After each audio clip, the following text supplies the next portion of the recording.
Hey man, I appreciate you for teaching the fundamentals class. Dude, I love doing it. We were talking about Kimura from the half guard position that we've been doing. Well, you went over the review last week in class, right? Right. I was talking about how in open mat I applied it. It was successful up until the point to where I got semi-parallel after getting the wristwatch grip and everything, and I went to turn over with the opposite elbow, right? Right. And then as I was coming up, it wasn't like really tight. I don't think I had the, it tight as it should have been, and I didn't submit my training partner. But I'm picking up on some good stuff in that fundamental class, man. Were you trying the sweep or the submission? The submission. The submission, okay. Yeah. Because I started off in half guard, right? Yeah. And then I go down, boom. I go over and grab and put my, on his wrist. Right. And then I go parallel, and it's sweeping them over. That's a full spectrum of a sweep to a submission, right? It was the technique that I showed was the sweep from a Kimura. I call it a Kimura trap sweep. That's what it is. And then where you go under them and elbow roll. Yeah, the elbow roll. Into, we'll call it the be kind Kimura, where you're sitting on their face and cranking. Yeah. Okay, I got you now. So yeah, the actual technique that we were showing was the sweep. The submission at the end was just a little bit of icing on the cake. So the fact that you were still hunting that after that, that's a huge deal, because that was kind of like, that wasn't the technique. That was just like, hey, let me show you this because we're here. Mm-hmm. So as long as you remembered that and you applied that, that's huge. I'm gonna tell you what's big. I'm not bragging. Like I got, I had to tap a couple rows after that with Miguel. He suffocated me. Shout out to him. Not both. Now I wasn't able to get the Kimura, but I improvised and went with the armbar and got the submission. And like I said, I'm not bragging, but it does feel good confidence-wise to finally start piecing stuff together, man. Right. And that's the thing about jiu-jitsu I love. Like, like Joey had said, he asked in class Tuesday. I was just observing. I recently got a tattoo. Shout out to Sienna. But he was asking, like, white belts, like, what do you notice about rolling with, like, blue belts and higher? The answer he was looking for is that they set up traps. So that kind of got me like, hey, man. And I'm not trying to get ahead of myself, but I can kind of see down the road a little bit. I can see the horizon. It's going to take me a little. I'm crawling, Coach. I'm crawling. I'm going to get there, though. I'm a baby, just fresh out the womb. But I'm going to get there one day. But I love it. It's exciting, man. And it's humbling. It's very humbling. I texted Miguel yesterday. Let me say this. Because, it's tax season or whatever, and I'm a procrastinator. But luckily, I'm already trying to get stuff together now instead of waiting like the week of the deadline. But I was like, where is my damn W-2 from my last job? I have no idea where it is. Like, I know I put it up somewhere, but I can't find it, so I started panicking. So I'm trying to do my bookkeeping, right? And I'm like, well, I got to get my W-2 right. And I was like, you know what? So I started thinking about, I thought about Coach Joey, then I thought about the position that Miguel had me in at open mat last Saturday. Because I tried to do that Kimura shit with him. He wasn't having it. And basically he had me like in some kind of, I don't know what it was, but he had like dominant position, semi, like full, like he was postured up on top of me. Mm-hmm. So full mount. And he had it where like I was breathing into his gi. Yeah. And I was like breathing in like that hot air and I was about to suffocate. He was like, yo, bro, don't just, you got to sit in it, man. And I did for a while, but I couldn't. My diaphragm, I was like, yo, get up on me. But we got back in that position, and he showed me how to get out of it. Thank you, Miguel. Yeah. And thank you, and thank everybody at Carolina Family Jiu-Jitsu, man. Like that whole just network and just helping each other. I can't stress that enough. That's why I said in last week's class, we're going to start using the word pause instead of tapping.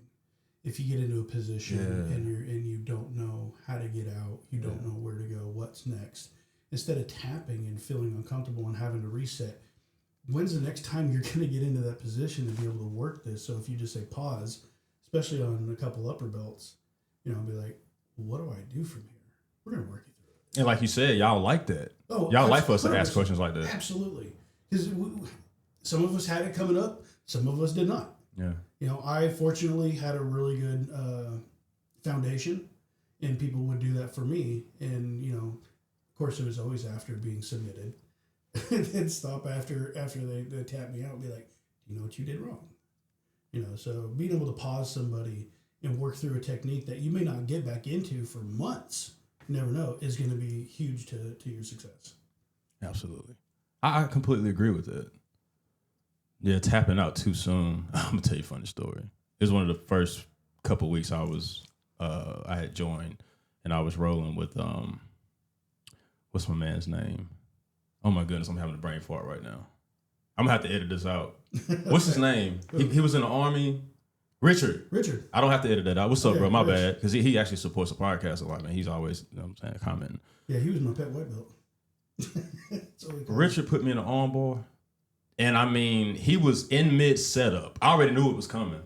I've been putting an armbar before, and I got my elbow extended, so I tap real early when it comes to armbars. But he was setting it up, and by the time my arm was here, I was already reaching to tap. Right. And but yeah, very fine job, Richard. We call it pre-tap. Yeah, that was a pre-tap. I don't play that when it comes to that, because I'm gonna roll for life. I don't want to keep. Because the reasons why I haven't came to class, I have a couple of reasons. I'm not gonna get into like the stuff besides this, like. I typically do something wrong and set myself up to get hurt. Like, it's nothing that coach or you have taught me. It's always me doing an extra move. Oh, my leg went to the left. I shouldn't have done that while we're doing the hip toss. And now whatever. I trained through that, thank God, and learned a lot about myself training through that injury. But it's always, me doing something, or I'm hiking or whatever. Like, it's always me doing it to myself. Like, it's a different form of self-sabotage. I used to do it a lot with alcohol. You know what I'm saying? Thank God he broke those chains. But even just day-to-day life, just like yesterday, I was looking at this tattoo. I got it touched up, and actually she did another star, and I looked at it. I just ripped it off. Like, why didn't I wet it first? Right. Stupid. I don't know why I do stuff like that, man. Well, you're talking about wanting to do this for a long time. You hear it all the time. You've heard jiu-jitsu is a marathon, not a sprint, right? Yeah. So, especially being older, I'm pushing 50. I roll a lot differently now than I did in my 30s. Unfortunately, I didn't start this until my mid-30s. So there's things that I do to protect myself so that I can do this, in the future. I can do it when I'm 60, 65, whatever God allows me to live till. So it's pre-tapping. I say for us, for older cats, 100%. Yeah, even me, right? Yeah. I'm 41. 100%. I'm an old ass man. I ain't gonna business out in the first place. We talk about that all the time. Leave your ego at the door. Tap. We'll be able to tap later. But that pause. Yeah. That's clutch. I get excited about stuff like that. And like a lot of people won't understand, but it's all about learning, man. And that whole saying, like, I'm learning something new every day. Yeah. Do you? Do you really? Well, I see it in you, and I see it in some of the other students as well. When we start, especially when we start a new block at the beginning of the month, and we're like, okay, well, I've never really done a lot of this position. I've never really done this submission this week, whatever. And we'll struggle through it for the first, half of class. But by the last half of class, everybody's hitting it, and you just see everybody. When you come in, and I'm be able to watch everybody, you're like, you got the scowl on your face, like trying, not mad, but you're trying to really think and process what we're doing. And then by the end, you're just like doing whatever, and everything is just relaxed. You're smiling. And I saw it in you, and I told you this, a month or so ago. Your whole face just lit up. You're like, dude, that was awesome. You also said something else that stuck with me. You said I have to learn the parameters of like how and what capability my body has to move. Like that's really important for me, especially because I got long legs, man. You know what I'm saying? And even like I finally got my post down right. Like, you know what I'm saying? I wasn't posting right with my left leg or my right leg. Yeah. Like knee on belly type stuff.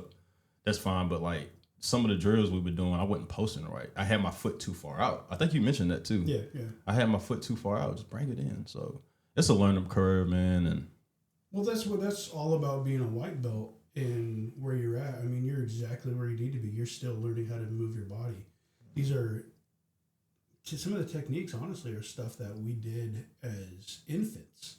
The shrimping, the moving around, to move our hips. We quit doing that into adolescence and teens and adults. And now we're trying to relearn how to do that as an adult. So it's reteaching our body how we can move. And that's really what white belt is all about, is learning the basic techniques, the fundamentals,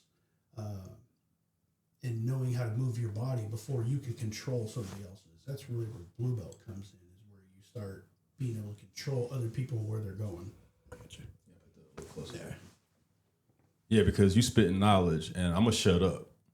You know what I'm saying? I want you to, because like I told Coach, I was like, man, I need to stop talking about jiu-jitsu. And he's like, why? I was like, I don't know what I'm talking about. But he gave me the go ahead. Because I'm not on here like being braggadocious and stuff like that. Apparently there are some people that do that kind of stuff for like hits and stuff like that. But nah, man, this is about like educating the community on the importance of jiu-jitsu. When we quit talking to each other, we quit learning. Right. You know, especially when we don't know. I mean, I've been doing this 11 years. I don't know nearly half of anything jiu-jitsu. There's still so much more that I get to learn. It's so humbling, ain't it? It really is. Especially when it's constantly evolving, it's constantly moving. New things are coming out, new variations of like an arm bar, like a choi bar is very similar to an arm bar. You know, but choi bar, I don't know if it was around 10 years ago. If it was, I wasn't aware of it, but it's something that I've learned down the road, and I'm pretty sure, you know, for the rest of my career doing jiu-jitsu, I'm going to learn a lot more. Yeah. You know? I don't remember what it was, but you were working on something, and you was like, it works. Like, you tried something, like, after class. It might have been last week, because I was talking to Tyler. That's when he was showing me the octopus guard. Oh, that was the... like, you said it was something that you did that worked. Yeah. So... you know, when going off of what you were saying about the Kimura trap in the sweep and getting up into the Kimura where we're kind of in this north-south sitting on someone's head. Yeah. The defense to that is my opponent will grab their belt or their thigh or whatever. And if you have strong grips, you know, it's sometimes hard to break that off. And, you know, even if you're pulling away from their body first, sometimes, I mean, like some white belts, man, James. He's got this uber grip. I cannot break for the life of me. Well, if I can't get that, where am I going to go from there? So I was like, well, I could probably do this Berimbolo that I saw. God, I saw it maybe a year ago. But I tried it, and I was like, oh. You know, so 11 years in, I'm still having my light bulb moments. That's and beautiful. Who did I do it to? I tried it on Tyler. Yeah. And I did a bolo on him, and I was like, dude, that was awesome. Okay, let me try it again. The next time I tried it, I overextended and it didn't work. But now I'm going to keep working through it every time, and I'm probably going to force some people into that position so that I can keep trying it. Yeah. So, set them up. Yeah, I love it. Yeah, man. See, but even we have those moments where you're like, oh, yeah, that's awesome. That gives me hope. Right.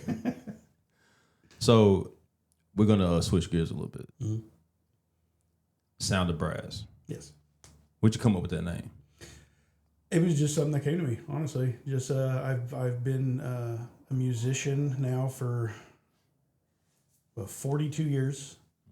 Started out on clarinet, saxophone, and then switched to trumpet in high school.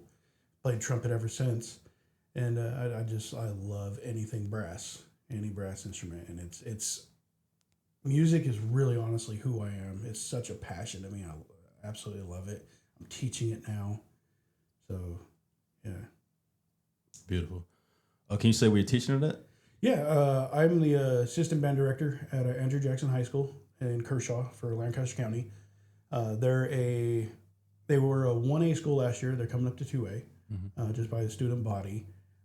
So they don't need an assistant director or a co-director during the spring season when they're in concert, because they only have one band. Where larger bands, 4A, 5A, they may have 2 concert bands, 3 concert bands, whatever, jazz programs. So I do part-time in the fall. Usually about 300 hours is what it takes between June and November 1st to run their marching program with the band director. And I started that last year, and it's been so fulfilling. I love it. There's such a great group of kids, great instruction. The band director, I'll shout him out, Andrew Sokolowski. Awesome dude. You know, he's really put a lot of faith in me that I've never had a true teaching job before with it, other outside of private lessons, and put his faith in me. And he was like, just go for it. and he's given me a lot of reign to just do what I need to with the brass section. So I'm really overseeing the brass and assisting him with the rest of the show that we do every year. I love autonomy. Yeah, it's good having that autonomy to do things, take things in your own hands. And yeah, you can use your jiu-jitsu skills with all that. How does jiu-jitsu apply to you, teaching the kids in band and everything, and you practicing yourself? There's a plethora of things that I know you're going to go down the list of. But. Well, I found that I love teaching early, but I've never been given the opportunity to do it. And let me back up a little bit. Hold on, time out. I'm sorry. Yeah. You taught kids in jiu-jitsu for a while, right? No. You didn't teach band? I've taught private lessons.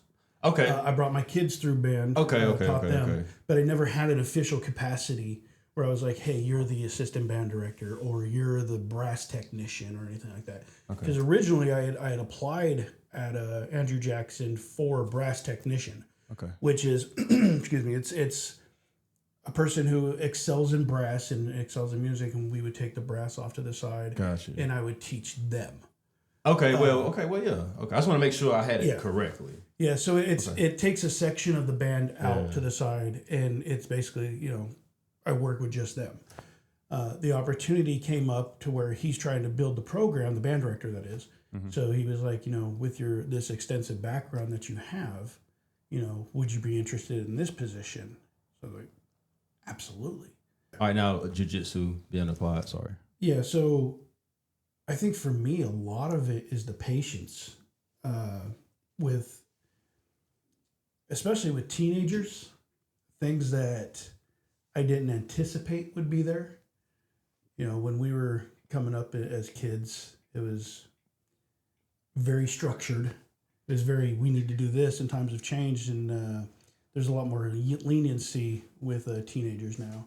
So jiu-jitsu, doing this the last 11 years, has really taught me a lot of patience and different ways to teach and have a different approach to teaching.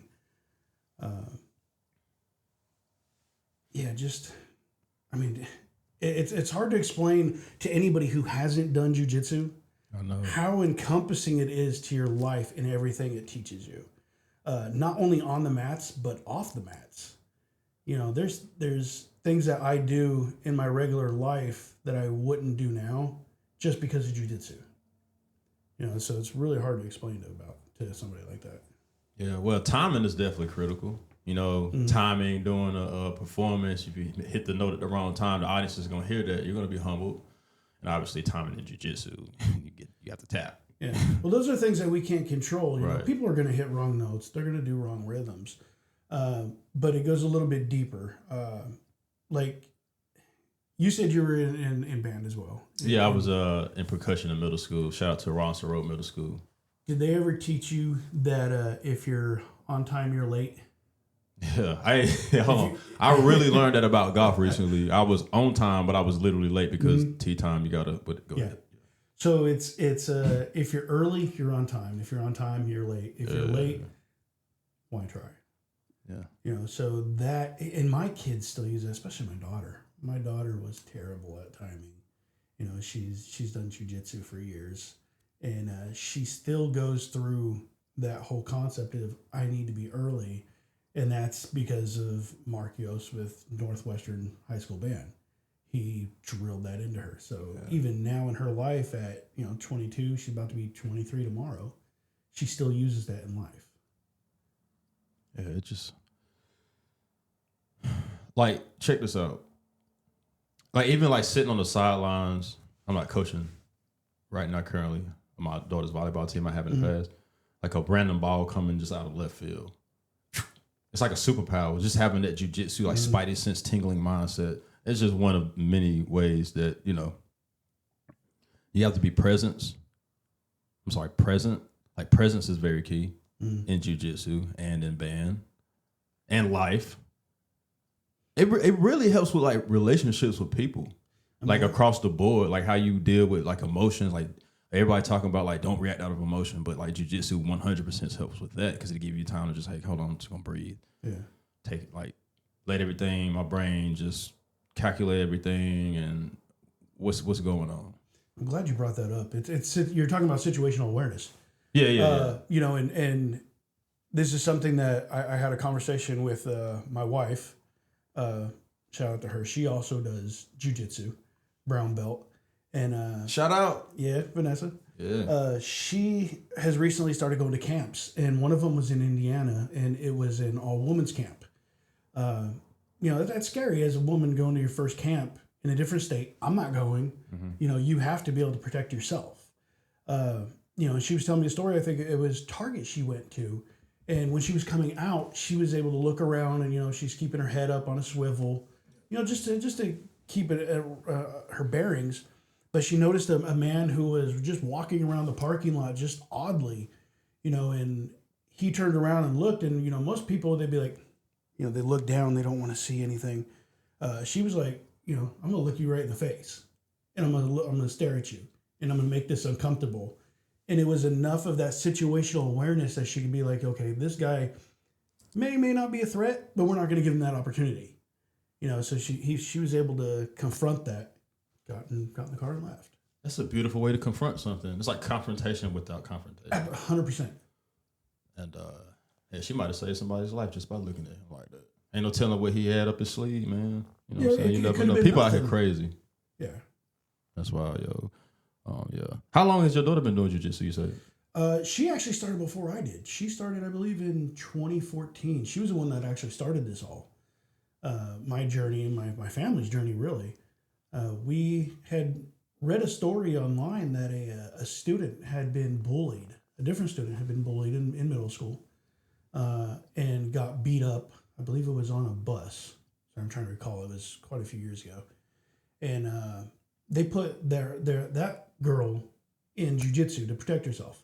So when we saw that, we were like, well, maybe we should probably get, you know, Crystal into jiu-jitsu. And we did, and she loved it. And she did it, I want to say 4 years, up until she was about 16. And then, you know, 16-year-old girls, they find other things that they want to do, and something else becomes bright and shiny. Yeah. But she got up to blue belt, which is where I'm comfortable knowing that she knows enough to handle herself against somebody who's untrained, you know, and she's feisty. So she's definitely has an advantage. Yeah, that blue belt where it's at. I heard somebody talking about like once you're at the level of a blue belt, you can pretty much handle like 98% of the population. Untrained. Give or take. 98% of the untrained population. Yeah, the untrained. Yeah. That's awesome. And that's why I like. It's hard to fathom, really. I mean, that's a huge number. That's why I'm like, is anybody really? Like, people talk to the youth and stuff, and like, you know, I loved Batman when I was a kid. I wanted to be a superhero. Like, this is a very reasonable way to become a superhero. I mean, obviously, you can't, you know, do that, you know, crazy stuff that you see on TV, but legitimately helping people in your community. And I'm not saying go out there and be not a vigilante. But that's cool to think about, like, you know what I'm saying? I don't know, people might not have thought about it like that. Maybe some people don't even know that's not in the ecosystem, but being able to like get to a blue belt and actually be trained well enough to help your family, defend yourself, and be a positive member of society. We need a lot more people out here like that. 100%. You know what I'm saying? Obviously, you know what I'm saying. Yeah. I don't know what I'm saying. That's the whole point of this. A white belt and a brown belt, man. I'm gonna say this too. I got to take off getting tattoos for a while because I'm obviously not gonna be able to train. Yeah. You know what I'm saying? I was thinking about maybe just working on my half guard from the left side. I could do that, right? But then that would be taken away from my training partner. Because I go, oh no, I can't go that way. In a sense, because it's not really about what you can or can't do to keep the tattoo okay. You know, we sweat, we have germs that are excreting off of our body while we're doing this. Yeah. It's inevitable. So what you're doing when you're staying off the mat is actually protecting yourself from things like staph. Right, that's what Tiana was telling me about. Anything like that's going to actually make you more sick than just having, you know, a little blemish on your tattoo. Yeah. So it's really for your safety. Yeah. So, but there is a balance, like we've said. You know, jiu-jitsu is a marathon. It's not a sprint. You're going to do jiu-jitsu at your own pace. It's your own story. So, I mean, you do it at your luxury. Yeah. And what I'm going to do and I'm excited. I said this on the last couple of podcasts, but the mat is finally down. Yes. Thank you again, Coach Joey, and thank you, Coach Ken, because you're about to help me. We're gonna tape it. Oh yeah. So I can like not get real sweaty at the house. Work on my triangle with the dummy. I got the dummy in there. I ain't even brought him out the box yet. He hungry. He waiting. You ready? But so I can do that to occupy my time and still practice. Yeah. And then come watch. But it was tough being there the other day. But I wanted to jump on that mat so bad. Yeah. Well, you see that often. I mean, people have just came in and just sat on the bench and watched classes with either Professor Joey or myself. There was a couple who came in and watched Coach Alex when he taught. So you're still learning, especially if you're there with a journal and you're writing things down as it's happening. And it's a lot more detailed. So when you go back and look at it a month down the line, you're like, wow, I'm gonna try this. I was still locked in, bro. I came and watched. Excuse me. I came and watched Tuesday. Mm-hmm. I had dropped lyric off her tutor, and I was locked in, man. You know what I'm saying? I was everything clapping simultaneously with everybody, synchronized, and that's what it's about. So let me ask you this: have you ever been in a situation, like a real life situation, like out here in the streets, where you've had to use your jiu-jitsu? Like, no, I don't want to ever have to use it, ever, outside of training. But have you ever had to? Once, and I can talk about this now. Excuse me. Now that I'm not a band booster parent at Northwestern, so this was years ago when Mark Yost was still the band director at Northwestern High School. Yeah. He was getting close to retirement. He knew it. He's an older gentleman, fantastic man, just absolutely fantastic person. And we were at the Rock Hill Northwestern football game. And that's a huge rivalry. Oh, yeah. As you know. I know all about that. Everybody comes out for that. And we were sitting on the guest side, and Rock Hill was the home team. And we had won the game. And even before the game was over, the announcer was saying, do not come onto the field. No one's allowed on the field, blah, blah, blah. You know the deal. And we won at I think it was like the last 11 seconds by like field goal. Everybody wanted to rush the field, and there was a couple students. I didn't know they were students at the time, but they were students who were trying to get onto the field, and the band directors, both of them, the head band director and the associate band director, were trying to hold these kids back. And one of the kids grabbed Mark Yost by the jacket, a teacher who had been there 30-something years, I believe it was. And Vanessa yelled at me, Kenny, they need help. So I ran down, I saw what he was doing. I was able to put this kid into a rear naked choke. Didn't choke him out, just enough to let him know, hey, I'm here. This is what we're doing. I peeled him off of him. And even the police who were there, Rock Hill PD, they came over and he was like, do you have this? I said, 100% I got this. So he's like, take him out of the field. So we turned around and I kept him in a rear naked choke, and I walked him in front of me and walked him out the gate and had him leave. So that's the only time I've had to do it. The reason I say I can talk about it now is it came back that a parent had put their hands on a student, and they didn't care what the reason was. And my buddy, I won't say his name, but he took the fall for it. He was like, yeah, it was me. But it was his kid was there for his senior year. So I think it was like one of his last football games. So he was like, yeah, it was me. They were like, well, you can't come back to the stadium. He was like, cool, not anyway. Yeah, that's a whole different story with that. They don't want. That just gave me anxiety. Obviously, for reasons, you may have a parent who's not as trained, who's not as in control of themselves, that want to do this, who could potentially, really harm somebody. Yeah. But yeah, that's the only time I've really had to use it. And you'll find it as you continue with jiu-jitsu, you'll start looking around at people and being like, I can take him. If this guy comes at me from the side, I can do this. And you just do that in your everyday life, and you create these scenarios that you're already ready for that haven't happened yet. I'm doing that, but not to that extent. I'm not saying I can take him. I'm saying if I get into a situation, this is what I'm going to do. Because, like I said, I'm a white belt. But, yeah, you never know what somebody know, man. Just look at their ears. Look at their ears. Do you use ear guard? I've had cauliflower before, but I drain them. I just use diabetic needles and drain them out as it happens. I don't ever want them to really close up, especially with my music background. I definitely have to be able to hear. Hey, I was going to say you took some time off of music, but before we do that, I want to mention this because you said rear naked choke. So, I've had the mats for like a couple of weeks now, but they're finally down. But Lyric had a what do you call those things you sit on? Beanbag chair? Mm-hmm. And like we were sitting on it and I taught her how to do the rear naked choke, bro.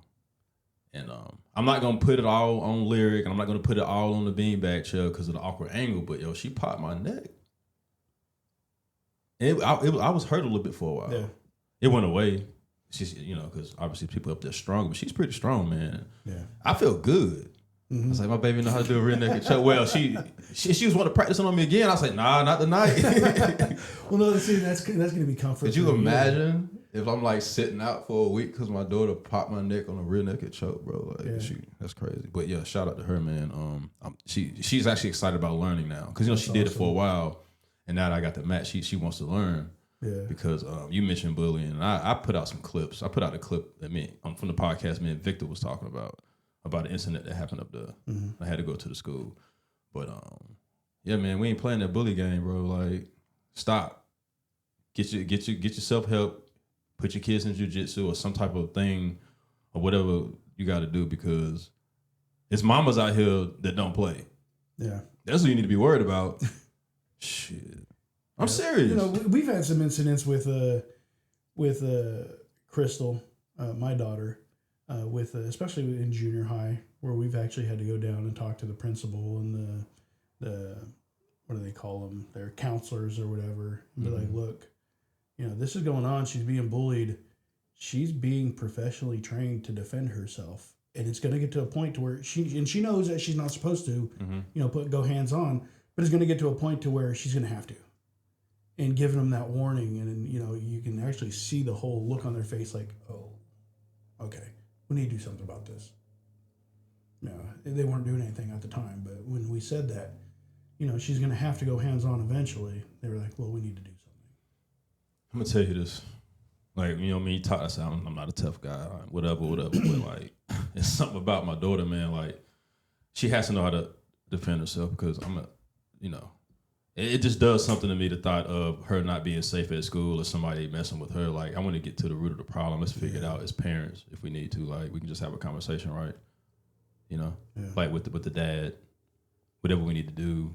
Maybe these conversations might start a whole new damn program, brother. I don't know, just like a hands-on approach for like if there's some bullying that after a certain period of time it doesn't get controlled. And like Victor said, there's like alternative schools for kids anyway, right? Right.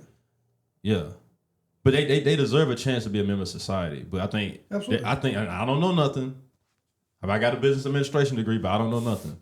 But there comes a point in time where enough is enough. And what I did was an outcry for preventative measures because it makes me crazy. I'm like literally scared of what I'm capable of doing. I can get my ass whooped. I get shot and killed. I don't give a damn, bro. Like that shit, it makes me fucking pissed. Yeah, it does something to me, man. Like I'm just.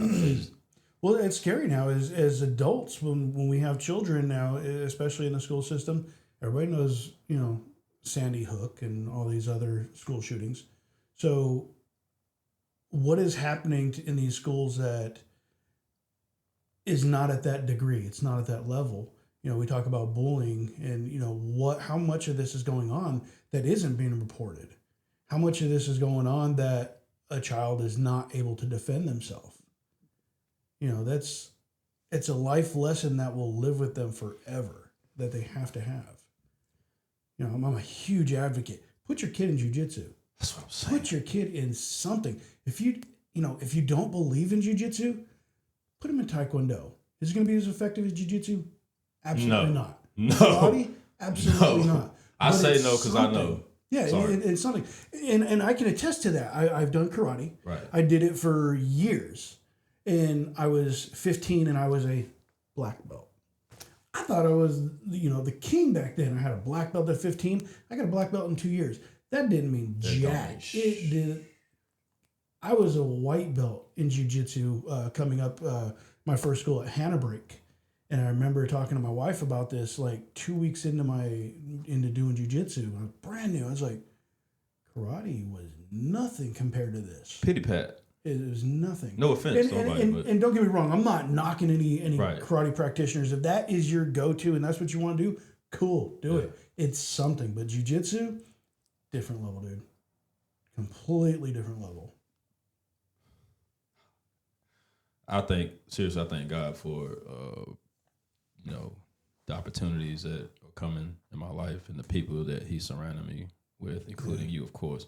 But I'm just saying, it really frustrates me, man, when like people aren't doing anything about it. And like us as parents, I complained for a while, but now I'm doing something about it. Right. I'm training myself and my daughter. I'm also spreading the word of, hey, this is a problem that's been going on for a while. We're way beyond pattern recognition with this.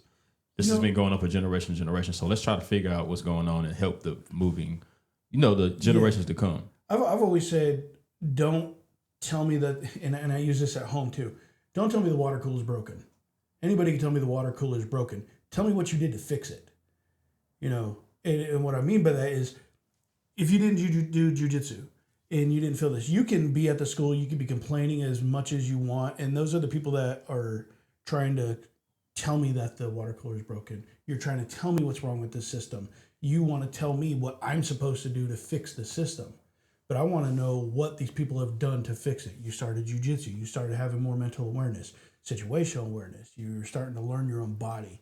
These are things that you're doing not just for yourself, but for your kids and the generations that are coming. If your kids are doing jiu-jitsu with you now, they're going to be taking this to the next generation. And now you've taught this generational situational awareness or this generational self-defense that is within your family that it's going to go on, for however long, we continue to do this. And that's the goal. We're not trying to tell people what's wrong with society. What are we doing to fix it? Yeah, because I figured out what was wrong with me, so I fixed myself. And the change has to happen within. A lot of people are saying 100%. That. And it's so true. 100%. But you got to live it, man, and really try it. And I'm not to be cliche, but obviously I'm not perfect. Don't want to be perfect. If you looking for perfection, don't even talk to me. Yeah. If you're perfect, there's no more growth. Every day, like I was saying, man, every single day. Yeah. I even learned something at the NAGA tournament. I was watching these little kids warming up before they competed. I was watching this little girl put this little boy in a triangle. I was like, oh yeah, that's right. Like, I learned a little something right there watching them. What if kids taught you about life? You know what I'm saying? As far as kids that you, like your daughter was in jiu-jitsu, I'm sure y'all probably trained a little bit together, like you saw her growth and development, and obviously the other kids in class, I'm sure you saw their growth and development. Yeah. Watching kids like grow through and learn how to become real, like good human beings with like high character build. Like, what has that taught you? To appreciate the life that I have. Right. And I say that because there's a time that I did not appreciate what I had. I didn't appreciate myself. I didn't like myself. I was in a really dark place, as a lot of people have mentally. And I attribute, I'm trying not to get emotional.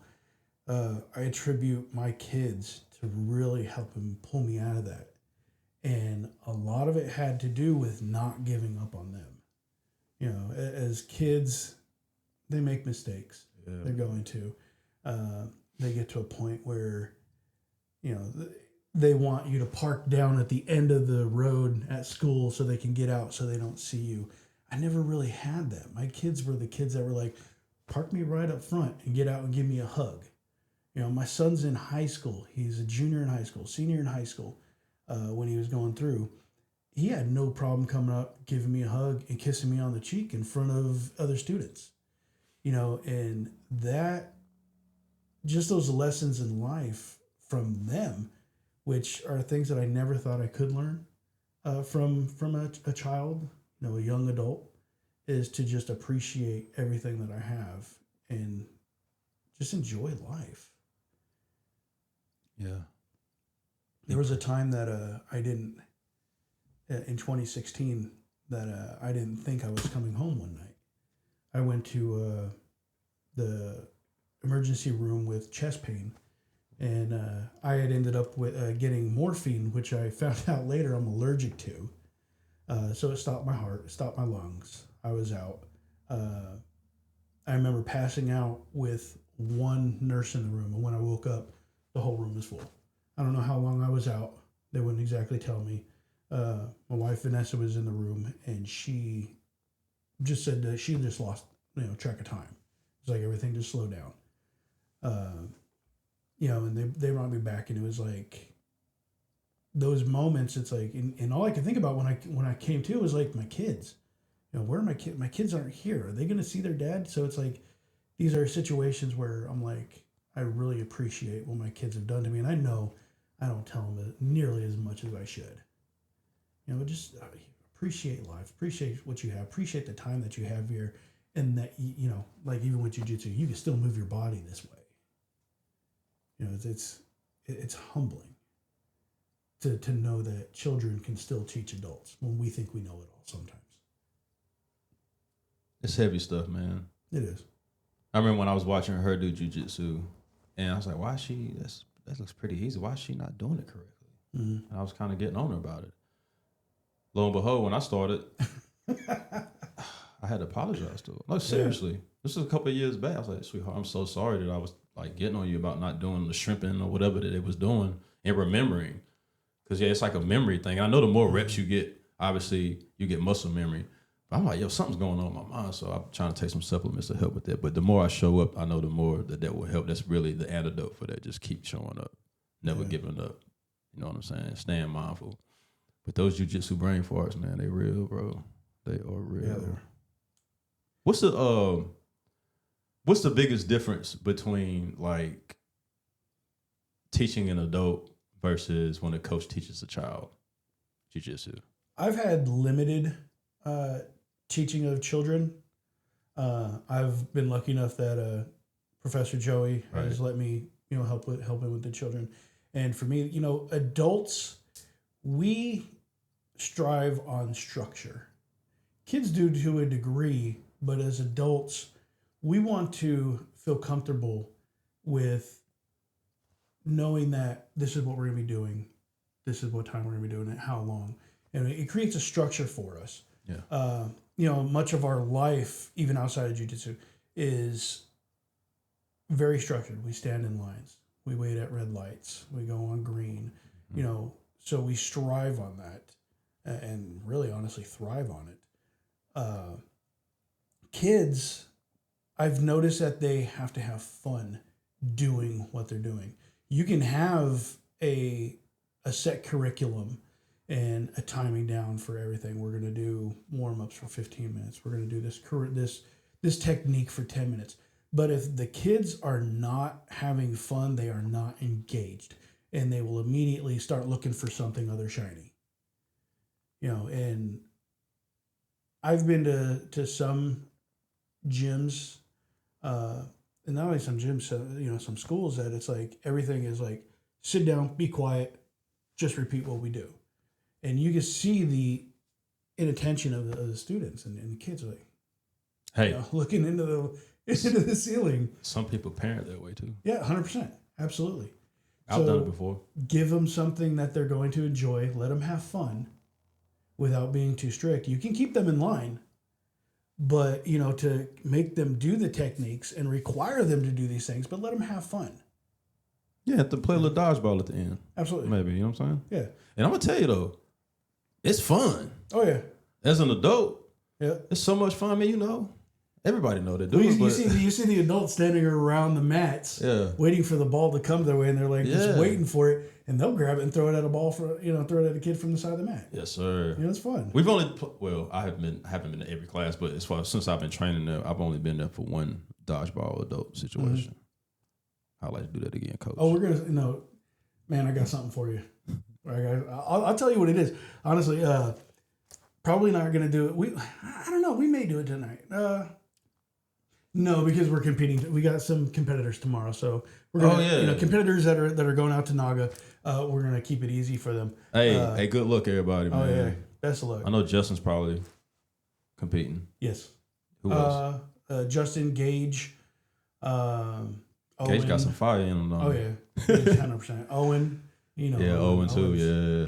Owen reminds me of a baby Rotello brother. You ever Oh yeah. I know you talk. I saw him on the podcast before. So yeah, I think we'll do it. Next week we're on spring break, so Professor Joey's going to handle. He's going to cover Monday, open mat, and I'm going to do Wednesday and Saturday. I think Wednesday I'm going to do something fun, or even if I bring in like a stuffed bunny rabbit for Easter, and while you guys are rolling, throw the rabbit off to the side. First person to get the rabbit wins.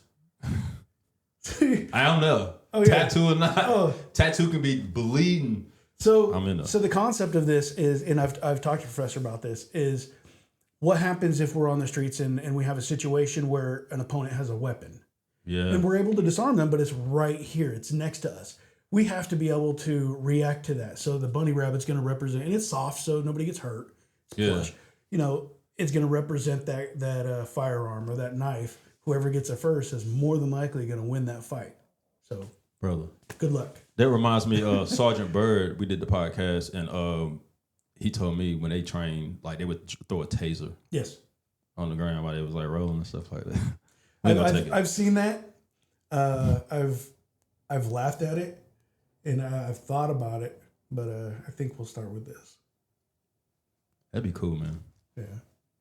That's what I'm saying. Like the whimsicalness of it, the improv, the adaptability, all those character traits, like all those just traits to take with us out here into the world and apply it to personal relationships, business relationships, just decisions that you make on a day-to-day basis.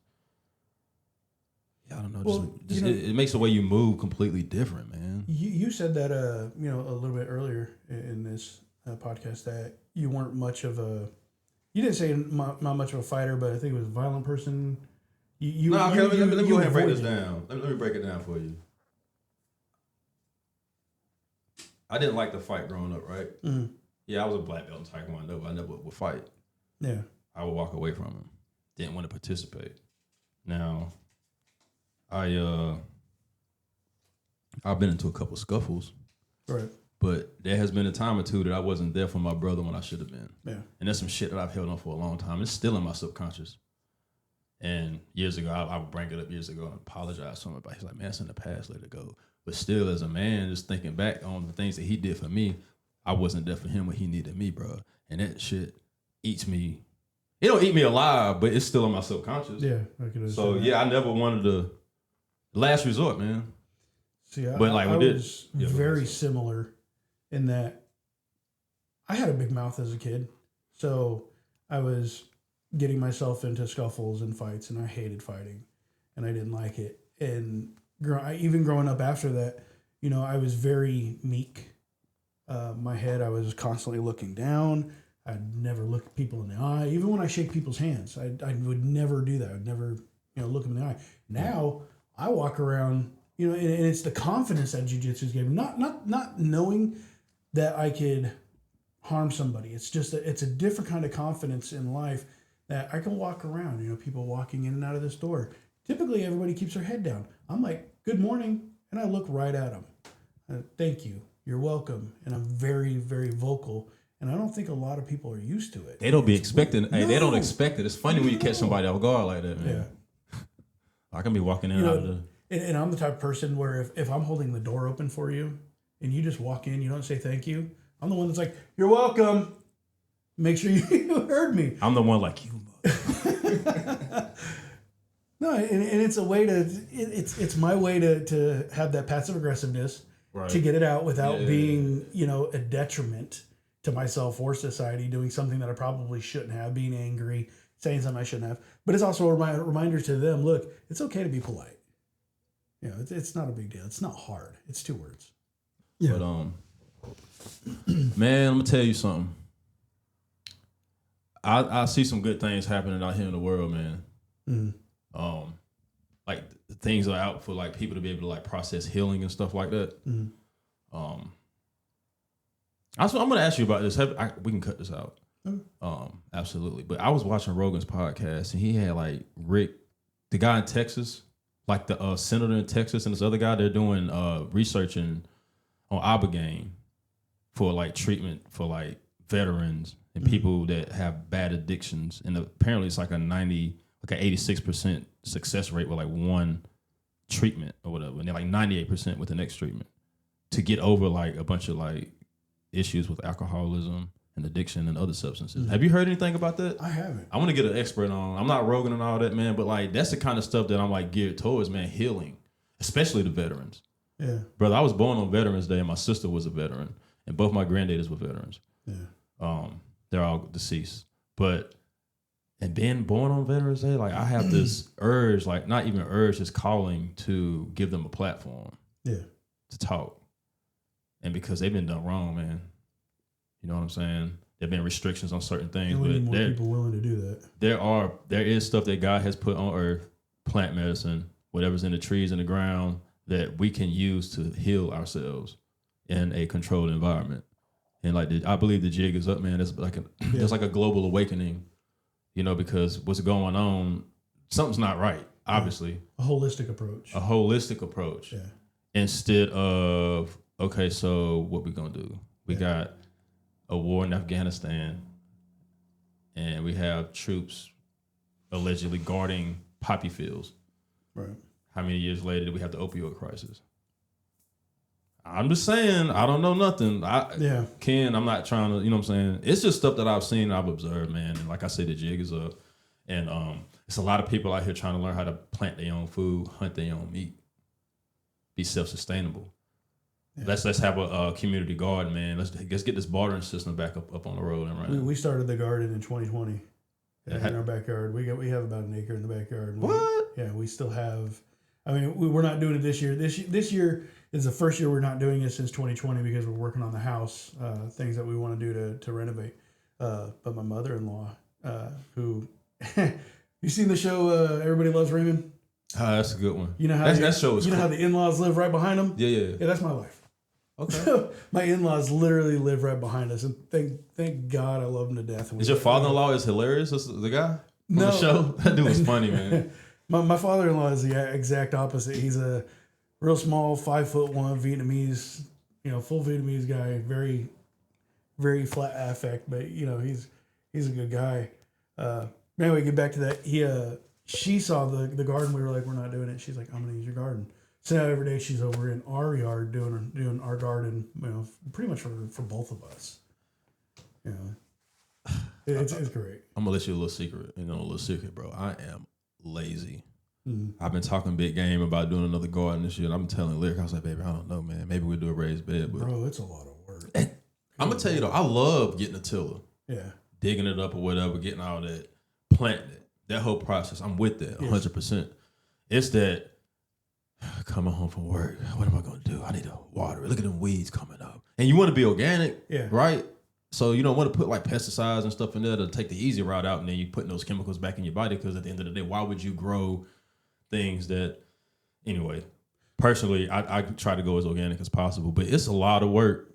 Well, you just said holistically. You don't have to use pesticides. There are things that you can find online that like... I don't even know what it was. My wife looked it up. That keeps the slugs away from the tomatoes and the peppers that you can put on the dirt, and it keeps them away from it. Yeah, I think peppermint oil also works. Yeah, as well. I think peppermint, lavender, and marigolds. I think keep the deer away. The little bug, the little. I'm gonna tell you what got my black ones.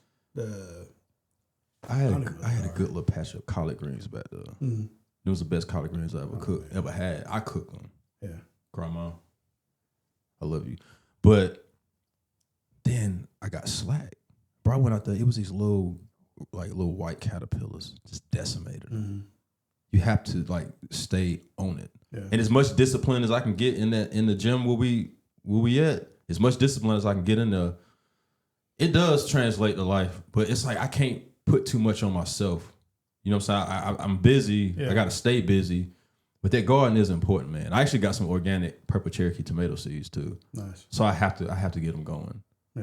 I'm gonna have to, man. But it's like such a commitment, man. See, we had the whole deal going on. I got a greenhouse, it was like one off of Amazon that was like $400. It's a 8x8 by 6 tall. It was just enough to start the seeds in there, but it's it's getting back to having the foods that we're meant to eat. The non-processed foods, the things that are actually good for our body, which is ironic because now that's what we're doing. Since I got sick in December, my wife and I, we changed the way we eat. 100%. We're tracking everything now, and making sure that we're eating these real foods that have color in our cart when we're shopping. And no extra color added to it. No. Like mint chocolate ice cream? Yeah. Like Haagen-Dazs, it's white. Yeah. Anywhere else you go, it's green because they had that green. Yeah. Back in the day, it's what do you call it? St. Patty's Day, drink some green beer. See, but you got to watch things like that now because even I think it's Doritos is doing these natural colored chips, but that's because the FDA has taken away the coloring. You're not, they've banned this coloring, so now they're marketing it as this is better for you because it doesn't have these dyes in it. Is it really though? I mean, it's still the same amount of sodium. It's still the same amount of carbohydrates. It's not real food. I mean, we all know what steak look like. Yeah. Don't add nothing. Oh, don't they add color in the salmon? Like farm raised salmon? They add color to that? I had to change my diet up, bro. I'm gonna. I don't care, man. I don't got no shame, bro. Like I told, I had to change my diet up, man, because I was eating like I'm gonna tell you. I would go to my last job. I would get this trail mix, right? Almonds, pecans, cashews, dark chocolate. That's healthy, right? But I'm like bleeding, bro. Hemorrhoids and shit from hell. So I had stayed out of jiu-jitsu a while because I had hemorrhoids, man, and a good friend of mine told me I need to talk about this shit because everybody goes through this, especially as men. Like I'm not saying you do. I don't know. This is about me. I'm speaking for myself. Get to a certain age, the hemorrhoids come. I can't roll with hemorrhoids, man. You know what I'm saying? Yeah, I wouldn't put that on anybody. I don't know if anybody, if you've ever not trained jiu-jitsu because you had hemorrhoids, please put something in the comments because I don't care. It happened, but back to the diet change. This is what I did. So I eliminated nuts. And I got to like just ribeyes, grass-fed like ground beef.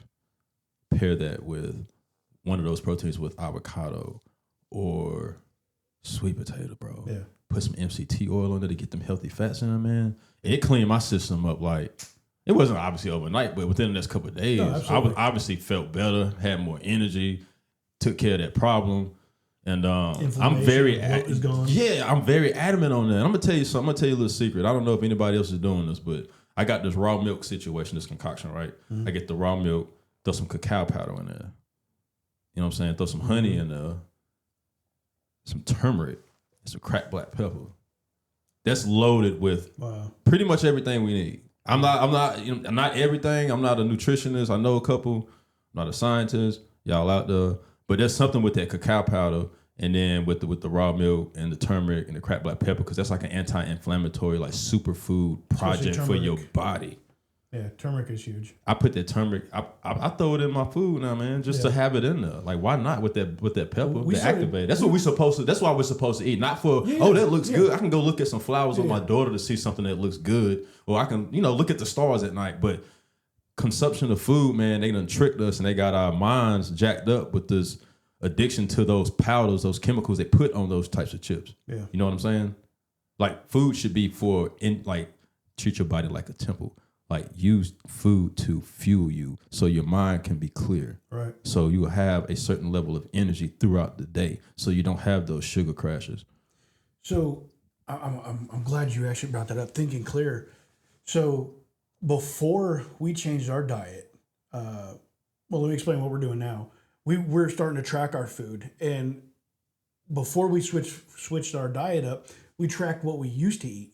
I mean, I'm talking, I'm supposed to have 42 grams of fat a day.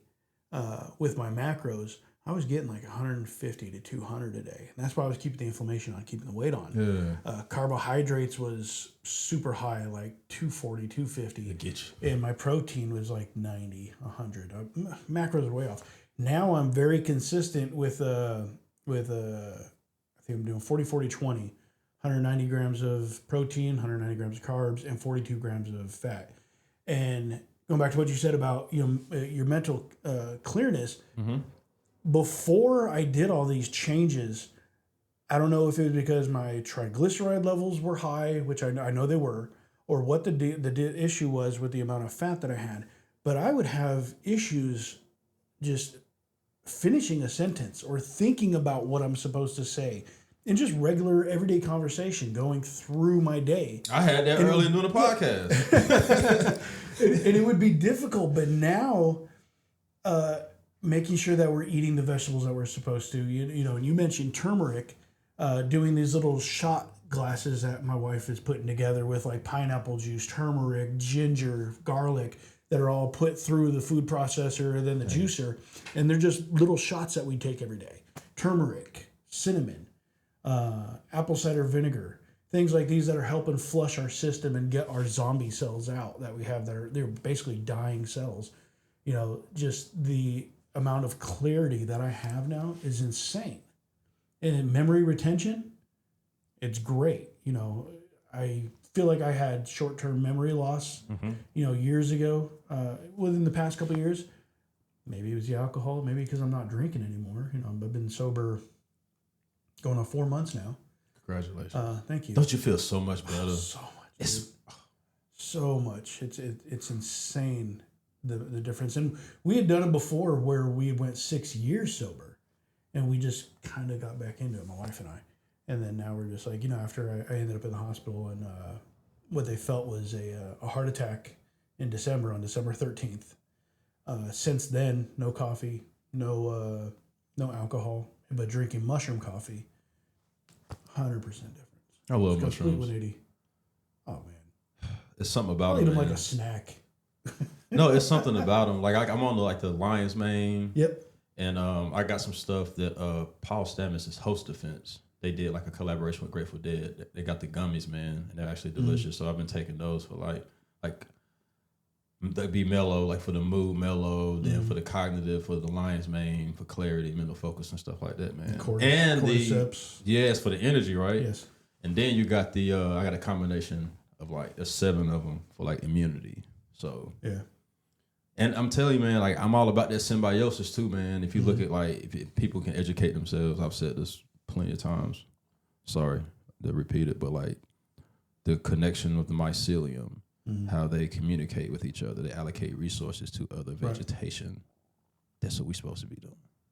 That's what I'm doing. Yeah. So I don't know. It's pretty awesome. They also like breathe in oxygen like us and give out carbon dioxide. Like we have that same relationship. You've seen Last of Us. Yeah, I didn't. I couldn't get into the second season, man. No, but you saw the first season. How all of it works. Yeah, the tunneling system. Yeah, same thing. Yeah, man. Yeah. So, and that's why. And another reason why I didn't drink coffee because I was getting emotional early during the podcast, man. Mm-hmm. I didn't want to be all ramped up, sounding too crazy. Just like for real, just to be respectful, man. Because I respect you, brother. As I do you. And I definitely appreciate you. I'm gonna tell you how serious I am about this. Like sometimes like we'll be in class and I'll ask you a question and you'll be kind of telling me what I'm doing or like you'll be explaining to me and I'll kind of try to like not complete your sentence. But for me to even think that I know where you're gonna go, I just need to shut up and listen. I'm sorry. I don't think so. I for me, being questioned is giving me answers as well. Because any way you look at it, I'm still new-ish to teaching jiu-jitsu. So there's been plenty of times, and you've been in my class, where I'm like, I don't know if this is going to work. I've never done it before, but I saw it. I want to try it. Let's see what happens. And we try it and we do it. So I don't have all the answers. And your body frame is obviously different than mine. Your legs are a lot longer. When you go to lock up a triangle, I feel that it's going to be a lot easier for you than it would for me, who has shorter, stumpier legs. So there's some things that may be going on with your body that I'm not aware of, that you're like, hey, coach, my can't, wow, was it you? No, we had another student who was like, I can't turn my knee this way when we're trying to come out the back from half guard when I get the underhook and I want to come out. My knee doesn't turn that way. It was Joseph, I think. No, it was Matt. I think it was Matt. He said he couldn't turn his knee that way because of a previous injury. I didn't know he had an injury. I'm like, cool. I don't have that injury. I've never had to modify this. Let's figure out a way to modify it. So, I sat down with him and we're like, and I think he was working with you, wasn't he? It was Joseph. Yeah. Was it Joseph? Yeah. Okay, yeah. So, in that instance, it's like, I didn't have the answer, but we figured it out. But had he not spoken up and been like, I can't do this, what is another option? I would have never known. And he would have gone on to be like, I can't do this move. I'm not going to do it again. Now, if his pride would have got in the way, like, no, I'm just going to suck it up and just keep doing it, he might have got injured down the road. Oh, 100%. Yeah, as soon as he tries to tweak his knee and is not supposed to go that way from his surgery. Yeah. Absolutely. I love training with Joseph, man, because we like the same height, basically. Yeah. Yeah, I love training with him. Yeah, your body frames are very similar. And I don't know if you noticed that, but I'm scanning the room to see who you guys pair with. And there has been times where I've moved pair-ups just because the body frames and the styles are very different. Mm-hmm. Especially as white belts and blue belts that have been coming to fundamentals. It's very imperative that we have somebody similar, especially if we're going to be competing, because that's who we're going to be competing against. But eventually down the road, you have to start learning to do these things on somebody taller, on somebody shorter, on somebody bigger, on somebody skinnier, because you don't have a choice who wants to do bad things to you in the world. You really don't. I forgot to talk to Coach about this. I forget who I was rolling with, man, but I did some kind of, I think it was Ethan. It was one day we was rolling, and bro, I did some kind. We were doing situationals. I'm just gonna tell you what Coach said because I don't know what it was. He was like, "What kind of long skeletal bullshit was that?" Because I had got behind. I didn't lock in. Sounds like Joey. I didn't lock in the rear naked, but I had got his back. He was like, what kind of long skeletal bullshit is that?" Oh my goodness, that's definitely man. something he would say. How important is it, you think, it is when we're training and doing drills to drill them from both sides to gain ambidextrous abilities? Dude, are you kidding? You don't have a choice in the matter. I'd say 90% of the time how someone is going to be defensive. You don't know if you're fighting somebody who's going to be a southpaw, right, and is more comfortable on the left side. Yeah. And if you don't drill it on that side, what are you going to do? You're like, it's I don't know what to do with my hands. Well, yeah, it's almost, like it's that. very, I would say, I could be wrong, like I say, I don't, but it's very counterintuitive to not train on both sides, because if I'm just training on my strong side, my left, and then I come to open mat, what's going to happen on the right side? I'm not going to know what to do, especially if I'm out in the streets and God forbid something was to happen. If I'm training on my left side the whole time and I get into a little, scuffle with somebody and I'm on the right side, all that training, I'm not going to say it went out of the window, but I'm at a huge disadvantage because my brain's not ready to go ahead and handle the situation, control that person until help comes, or whatever has to be done, but. Well, you're creating a bad habit for yourself, and that's why I always tell you guys, make sure that you're doing stuff on both sides. And I call it your good side and your stupid side. It's not really a stupid side, but that's just it's a way for you to remember to do it on both sides. And you're creating a habit for your training for years to come. If you're creating this bad habit where you're only drilling one side now, for the rest of your career, you're most likely only going to try to use that side. So if you can start a really good habit of doing both sides now, do it. Your non-dominant side is always going to be a little bit less productive than your dominant side. It's just life and genetics. There are a couple, superhumans out there that may be just as good or even better on the bad side, but the majority of us, we're going to struggle on that side. That's why I say even now, I have my brown belt side and I have my purple belt side. My left side is my purple belt side. I'm not as proficient in it. With no gi, I did gi at my other school. I came from actually Great Grappling in Fort Mill, where it was, the majority of classes were all in gi. So that's really what I trained for. I was there for 7 years. So coming here with Coach Joey, now I have the opportunity to do more no gi. I say all the time, I'm a brown belt in gi, but I'm a blue belt in no gi. I really am, because I don't have the grips. I don't have things I can grab. I have to learn different things like the collar tie instead of grabbing the lapel. How to grab the wrist instead of grabbing the sleeve. There's things that I still need to learn. And I think it really put a detriment on my game not being able to drill and train both of them. I wish I had. But I'm making up for it now. I'm going to share something with you and the audience. I had a thought recently. Like, I'm going to keep showing up. I'm going to keep coming. I'm never going to quit jiu-jitsu. That word isn't in my vocabulary as far as that goes. But, man, I was like, man, am I disappointing my coach? Because I'm gonna keep fighting. I'm gonna keep struggling. I'm gonna keep fighting. That's the name of the game. And I know I gotta be patient and keep just coming and showing up. But I'm like, damn, dog. Yeah. I know he probably like, yo, you 6'5". That's why size definitely does not matter. The muscles don't matter. My issue is my damn memory, man, and it clicking and remembering what to do, and then dialing it in with my parameters with my mobility. But bro, one day I was just sitting in it, man. I was like, damn, I hope I'm not disappointing my coach. I can tell you. I know he'd probably be like, yo, that's a dumbass way to think, but still, that's just what I thought. I can't speak for Professor Joey.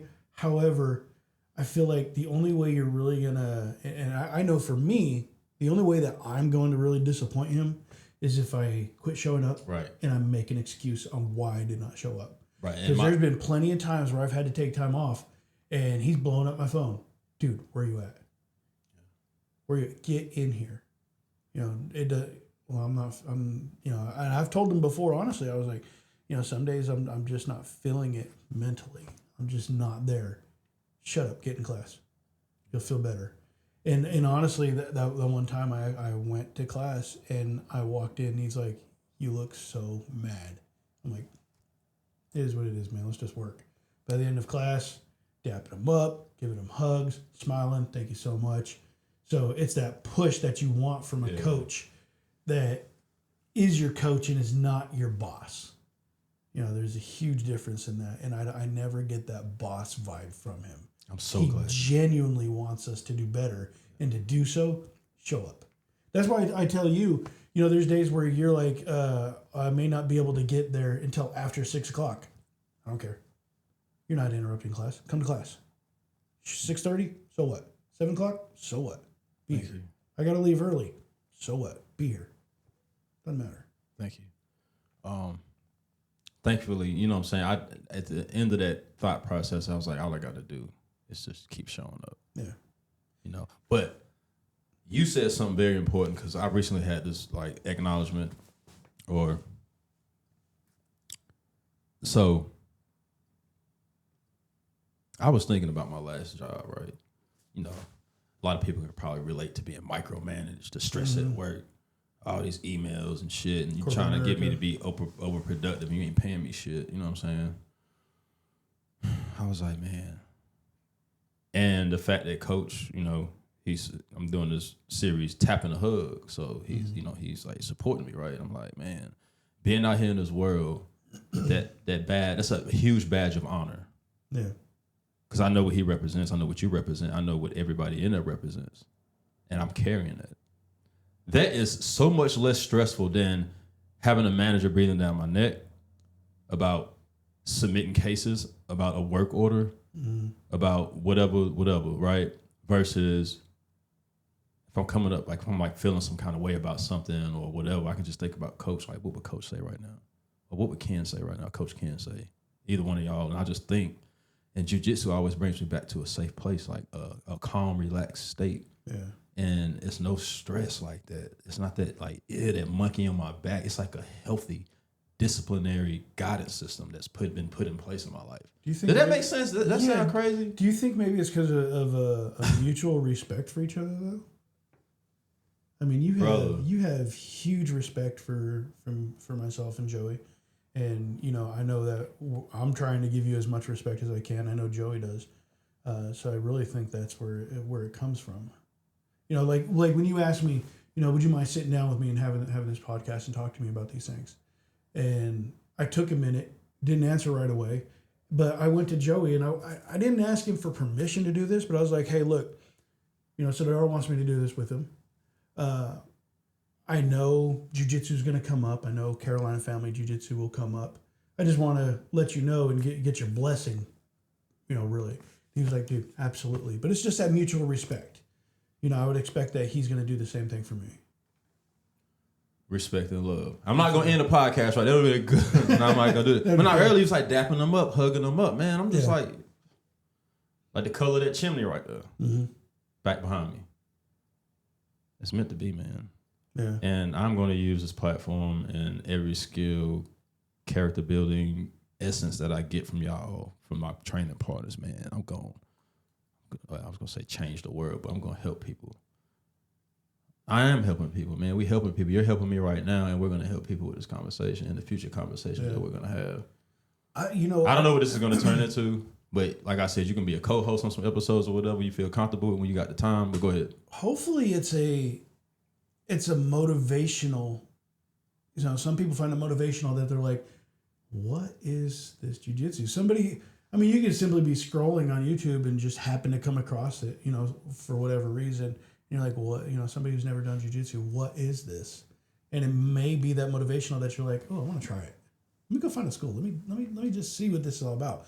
And I know Coach Joey talks about it all the time, and I'm a huge advocate for it. Having law enforcement doing jiu-jitsu.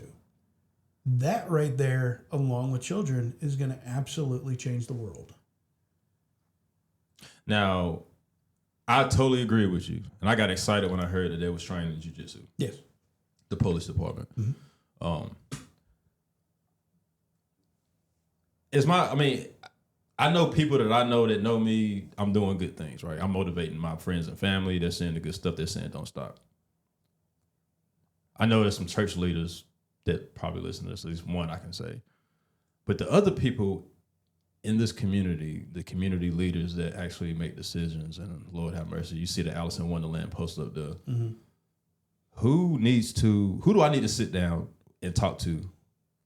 So whatever information I get from y'all, because you have to get the message correctly first before you put it out there. Like, who do I need to talk to take this serious and start implementing some of these ideas into the school districts, if that's possible, or whatever we need to do. Maybe do we need like some guest speakers to go to like school? I don't know. You see what I'm saying? Like, what else can I do to get this out there and push it harder? Like, because I can go to the different groups on Facebook and all that and post it in like, "What's up, Rock Hill?" Man, I don't know. There's different avenues that you can take this with what the story that you're trying to tell and the story that you want to live. Like you just said, "What's up, Rock Hill?" Or even, Facebook is a huge tool. I'm not a big fan of Facebook. For obvious reasons, it's turned into something different. But there are some good tools with groups. Like for me, with my music, there are groups that I share our concerts with. There's things like I think it's "What's Up Rock Hill" would be a good one that you could still, put your podcast on there like a link or whatever. Just people that may have not got the message before may now, and they may share it with somebody else. Yeah, that's one approach. Yeah. Who do you think I need to talk to though? Like the mayor? The superintendent? Depends. What's your goal? To get more kids in jiu-jitsu, to stop bullying, and maybe it would be lovely to have a couple mats at these schools and have like a certain set time for kids to do that, like maybe in the morning or in mid-afternoon. I don't know how that works psychologically with kids being at school. And I think typically a little bit of exercise actually helps you learn better. So maybe like a little warm-up jiu-jitsu in the morning. Like, I don't know, man. Like, well, this is definitely a start. Talking about it, right? Think about there's conversations going back and forth with like jiu-jitsu. Do we put it in the Olympics? Do we not put it in the Olympics? What happens if we do? where do we start in talking to people about doing that? There's, different reasons for both sides that shouldn't be or should be. Should we have it as completely mainstream as it's gotten? So we started out with UFC, with MMA, which was kind of at the time barbaric is what they called it, and everybody tried to shut it down. Football is Football. They have schools now have wrestling, and 10 years ago, did they have girls wrestling? I don't know how long ago it was. I don't know, man, but football is dark. Yeah. I'm thinking about go ahead. Yeah. So, there's always a way to talk about it to add more in. Oh, boy. I'm just wake up. Stop complaining and share what I'm talking about. Yeah. And let's make some changes, man. I'm really trying, y'all. I don't need y'all to do nothing. I would hope that people will wake up and understand the value in what I'm bringing to the table and what my guests are bringing to the table. I'm just a single father trying to figure it out. I'm a white belt trying to figure it out. Not even a year into podcasting. I'm grinding, I'm hustling, making decisions, building relationships with people, collaborating. And there's some good stuff happening, man. But what's it gonna take, man? Don't stop talking. Because I'm gonna tell you. That's it. Because I'm gonna tell you. See, I'm getting fired up already, bro. I'm not trying to be disrespectful. The incident at the school I was telling you about. Mm-hmm. If a little boy ever put his hands on my daughter like that, mush her head or choke her or anything like that, I'm trying to prevent that for myself and any other father on the planet, really. So that's why I'm serious about this, man. It's undeniable, bro. It's real. The benefits of jiu-jitsu across the board are real. Yeah. No one's actually done a peer-reviewed study of people rolling, I guess. But it's testimonial. That's what this podcast is based on. Testimony. I don't know. What do you think about me and what I got going on? You saw me walking there that one day, and what do you see as far as my journey? As far as where I'm at now, what advice do you have for me and any other white belts out there? I think for you, you're finding a joy out of that you can do this, because you seemed very, very skeptical when you first walked in. You seemed very unsure, very shy, very nervous. I said hi to you on day one, but it was very timid. But in your defense, though, it's intimidating. You're going into this looking at this art, this martial art, where people are literally trying to break each other's arms, their wrists, their shoulders, and choke you unconscious. So it is daunting. But over the last couple months of just watching you, it's bad to say. I guess bad to say. No, please be honest. I'm all up in the constructive criticism, brother. I know I'm terrible. No, I'm terrible. It's not a criticism. It's a bad analogy. When you see, the only way I can think about it is you got a flower that's kind of closed. It hasn't gotten enough water. You water it enough, it starts opening up, and that's where you're at right now. You're kind of opening up. I'm gonna tell you one thing. Yeah. I'm about to start tightening up, man. Applying more pressure. Because I'm gonna tell you, I learned something that day when Coach Joey was there. Because he hadn't been rolling for a while. He had took some time off of rolling. Yeah, and, he had an injury. His neck, right? Yeah. I talked to him about maybe getting stem cells. But anyway, me and him was partnered up. And he showed me the definition of how you're supposed to drill. Oh, yeah. And I'm just gonna leave that at that. Drillers make killers. That's why we say that. Yeah, man. So, and it's fun rolling with Joseph, man, because we be joking around and we're you know what I'm saying? Just we'll grip each other and really apply pressure jokingly. Yeah. But yeah, we're gonna start doing that more consistently, man, so we can get better. Because he's gaining. He's shout out to him. You want to know who you can talk to about learning some serious pressure? William, Coach Janae. Really? I don't like rolling. Hey man, I remember one time I rolled, but she took my back so fast. I was like, I ain't rolling against you no more. Bro, I'm a big guy. I'm not small by any means. And Coach Janae is tiny, but she came up in her jiu-jitsu career grappling with guys like me. NFL players too. Yeah, she knows how to put some pressure on you. She gets you a knee on belly, it's a whole different ball game. You know, and the way that she can control me if she gets on top. I mean, she's like, what? I won't say her weight, but she's small. You know, and she can control me. She is a huge person to talk to about how to apply effective pressure properly. It's not about just laying on top of you. And I've covered that where you pick a quadrant. I was literally about to say that. Yeah. Okay, go ahead. You pick a quadrant and when I put pressure on, I'm not putting pressure on your chest. I'm trying to put pressure through your chest onto the floor. I want to move you through the floor in that one spot. It's the difference of taking my hand and pushing it down on this desk or doing this. I get more pressure per square millimeter, centimeter, whatever, in this little pencil tip than I do this. So that's what my goal is. And she does that masterfully. It's great to feel, but it really sucks to be under. Yeah, and one thing that I noticed about me, like in side control or trying to get that quadrant, I'm not making excuses. I'm going to figure it out. I think I kind of got it dialed in. But like given the length of my legs and trying to posture myself, it's kind of hard to distribute my weight on people like that. But see, I'm figuring it out though. You know what I'm saying? I got to balance it out, get that leverage and put my legs and my knees. And you're most likely too far forward.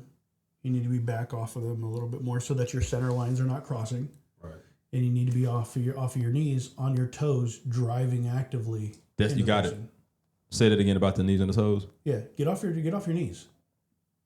I hate being on my knees. You see me all the time. I tripod all the time. I put my toes, I dig them in. That's what I push with my toes and my ankles, and I'm pushing into you. But if I'm too far over the top, I'm going to roll myself over.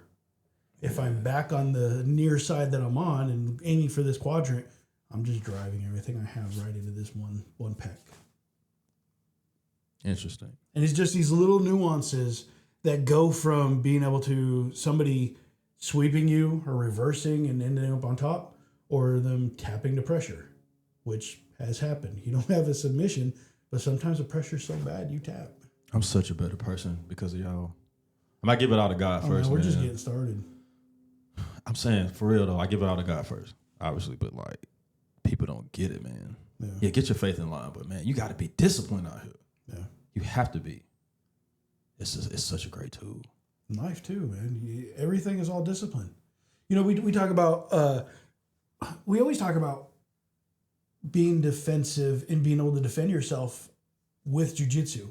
But what else are we teaching? We're also, those kids that are bullying, that could have been potential bullies that are now in jiu-jitsu, are learning how to control themselves. They're learning how to control their feelings. They're learning how to deal with defeat in a different way that, you know, if you've never had that as a child and it happens to you the first time, it's something serious to a child, because now these issues that are with children, that may become the biggest issue of their life. Yep.